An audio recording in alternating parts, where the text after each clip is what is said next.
नमस्कार दोस्तों, स्वागत है आपका हमारे चैनल ज्ञानलोम में। आज हम बात करेंगे स्पीड विद डायरेक्शन के साथ।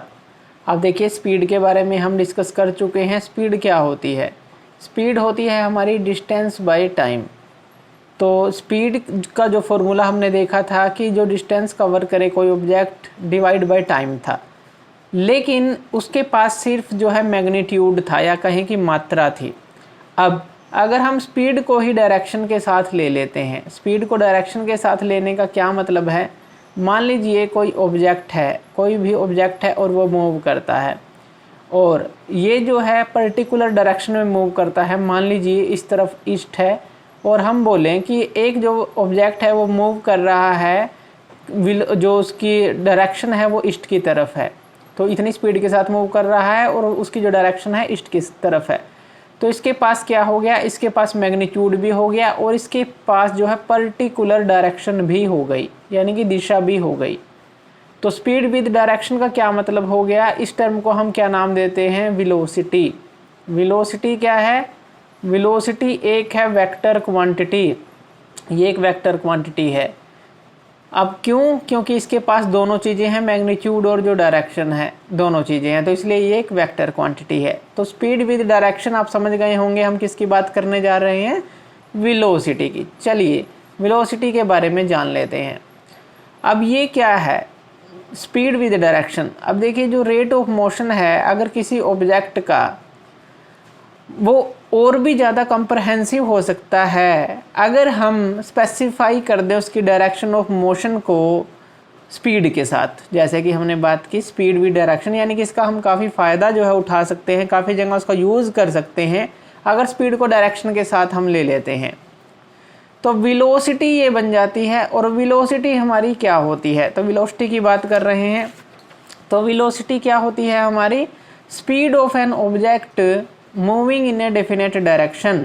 जैसा कि हमने अभी बात किया कि एक ऑब्जेक्ट जो है डेफिनेट डायरेक्शन में मूव करे, तो वो होती है वेलोसिटी, उसको वेलोसिटी बोलते हैं। अब वेलोसिटी जो है यूनिफॉर्म और वेरिएबल, ये दो तरह की हो सकती है। यूनिफॉर्म जो स्पीड थी उसी तरह से ये होती है, यूनिफॉर्म स्पीड और वेरिएबल स्पीड थी उसी तरह से ये है, लेकिन इसके अंदर जो टर्म हम यूज़ करते हैं वेलोसिटी के अंदर, डिस्प्लेसमेंट की टर्म यूज़ करते हैं।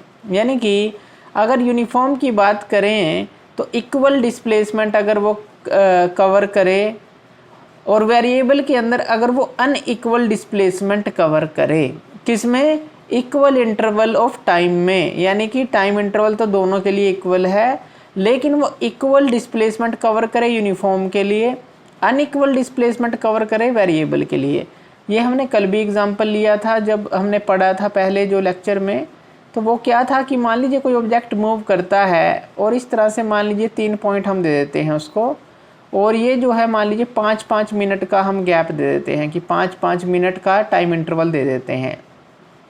और हर एक 5 मिनट में अगर ये मान लीजिए 10 किलोमीटर की दूरी तय कर रहा है, पहले 5 मिनट में भी, दूसरे 5 मिनट में भी, तीसरे 5 मिनट में भी, तो ये क्या हो जाता है हमारा इक्वल। अगर हम स्पीड की बात करें तो डिस्टेंस, और वेलोसिटी की बात करें तो डिस्प्लेसमेंट, तो इक्वल डिस्प्लेसमेंट ये कवर कर रहा है इक्वल इंटरवल ऑफ टाइम में, तो ये यूनिफॉर्म वेलोसिटी है। लेकिन अगर यही यहाँ 10 करे, यहाँ 12 कर दे, यहाँ 15 कर दे, अलग अलग जो है डिस्प्लेसमेंट तय करे, तो वो हो जाता है अनइक्वल डिस्प्लेसमेंट, लेकिन इक्वल इंटरवल ऑफ टाइम में टाइम इंटरवल वही है, तो ये हो जाता है वेरिएबल वेलोसिटी।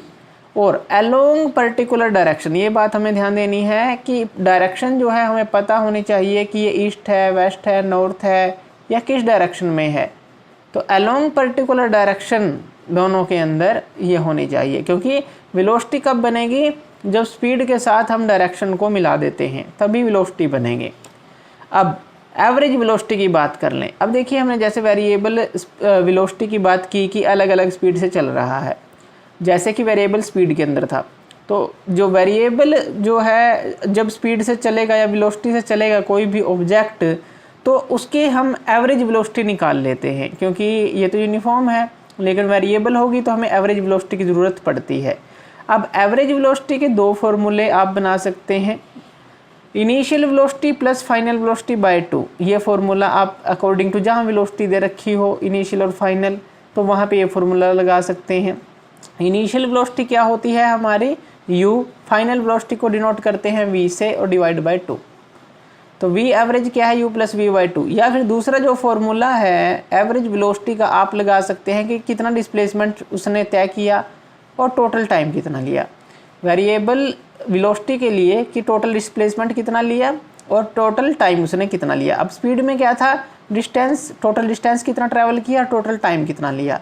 एवरेज वेलोसिटी में क्या रहेगा, डिस्प्लेसमेंट इसने टोटल कितना लिया और टोटल टाइम कितना लेगी। तो ये जो है फॉर्मूला आप जहाँ पे अकॉर्डिंग टू जो प्रॉब्लम है उसको यहाँ पे कोई भी यूज़ कर सकते हैं। और अगर इसकी यूनिट्स की बात करें, यूनिट इसकी स्पीड की तरह ही होती हैं। स्पीड की क्या यूनिट है, मीटर पर सेकंड। तो ms-1 लिख लीजिए या मीटर बाय सेकंड लिख लीजिए, मीटर पर सेकंड ही रहेगी। क्यों, क्योंकि देखिए डिस्प्लेसमेंट है तो मीटर है और टाइम नीचे है तो सेकंड है, तो मीटर पर सेकंड ही जो है इसकी यूनिट रहेंगी, यानी कि सेम एज रहेंगी हमारी स्पीड की तरह। तो ये होती है हमारी वेलोसिटी या फिर कहें स्पीड विद डायरेक्शन। सिंपल सी स्पीड की तरह ही है लेकिन विद डायरेक्शन है, पर्टिकुलर डायरेक्शन हमें मिली है। बाकी स्पीड की तरह ही है सारी चीज़ें, डिस्टेंस की जगह हमने ले लिया डिस्प्लेसमेंट, बस यही इसके अंदर चेंजेस हैं। Thank you.